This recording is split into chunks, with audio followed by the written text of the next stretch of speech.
Hi, Professor. This is my reflection vlog for Module 12.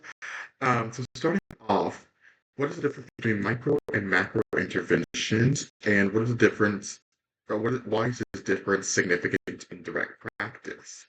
So, um, from my understanding of, doing, this first semester of my MSW program compared to my job of working in this field, microintervention focuses on individuals, families, small groups, essentially things like that, addressing personal challenges, like behaviors, immediate needs, right? Case management skills, training, housing, counseling, medication, etc. Whereas macro level interventions targets systems, policies, and communities with a primary goal of shifting structural barriers and promoting equality and equity. Then that could be through the form of like legislative advocacy, program development, community organizing, and things like that. So this difference matters in direct practice because it's important for practitioners, right? Not only just social workers, but like social workers, case managers, and people who work in the healthcare field to be able to navigate both levels to ensure adequate change. So for example, like a client who is facing like access to housing or housing barriers as a micro level intervention can't be completely understood or it can be deemed as incomplete without addressing those macro level interventions as well, right? So addressing systemic housing discrimination or addressing lack of housing and available resources in an immediate geographic area. So it kind of just makes sure that interventions are not just reactive, but also preventable, and they are kind of justice oriented, as kind of listed out um, in the Code of Ethics. So next, what is a change agent? So a change agent, from my understanding, is someone who actively works or actively facilitates transformation within individuals, groups, or systems. So this again looks like advocating for policy reformation, empowering clients and communities, challenging oppressive structures, and things of that nature. Why is the role of client agent necessary to facilitate targeted change outcomes? So change agents bridge the gap between the lived experience and the systemic reformation, and it ensures that targeted outcomes are client-centered, they're ethically grounded, and they're equity-driven.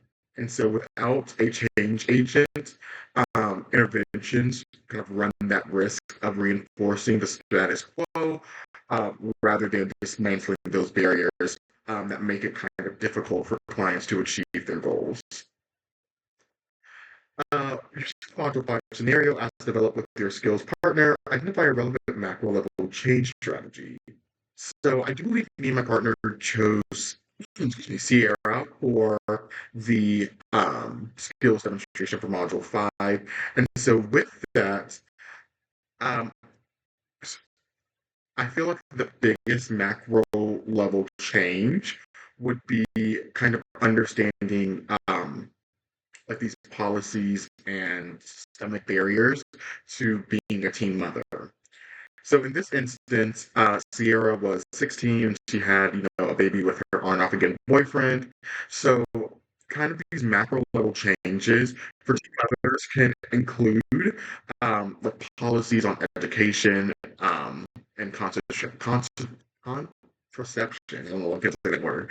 And healthcare as well as addressing these broader and more defined societal factors like poverty and access to teen health care and economic opportunities to help teen mothers who may not be benefiting from, the full benefits as someone who is like in their later adulthood and has a stable job. And lastly, what are two key ethical considerations that will influence targeted change outcomes? Of course, as I keep coming back to it in these videos, cultural competence and humility, right? So recognizing the diverse history and values and strengths and this cultural dissonance, um, and how they are or how they will be affected by such interventions implemented by the social worker. So, just considering ethical practices that honor cultural narratives, and that avoid this what is it called, like a one size fits all solution, and kind of tailoring those interventions and tailoring those goals and those things to a client's cultural background and ethnic background. And then also, as I feel like another big key ethical consideration would be client self-determination. And in that instance, right, just allowing the client to, retain their autonomy, their ability to advocate for themselves and to change their interventions as needed, and kind of understanding that, this individual or, the family system, um, are working with a social worker in this collaborative relationship, um, and that they are kind of the primary change agent in kind of shaping their own outcomes. Awesome. Thank you for watching my video.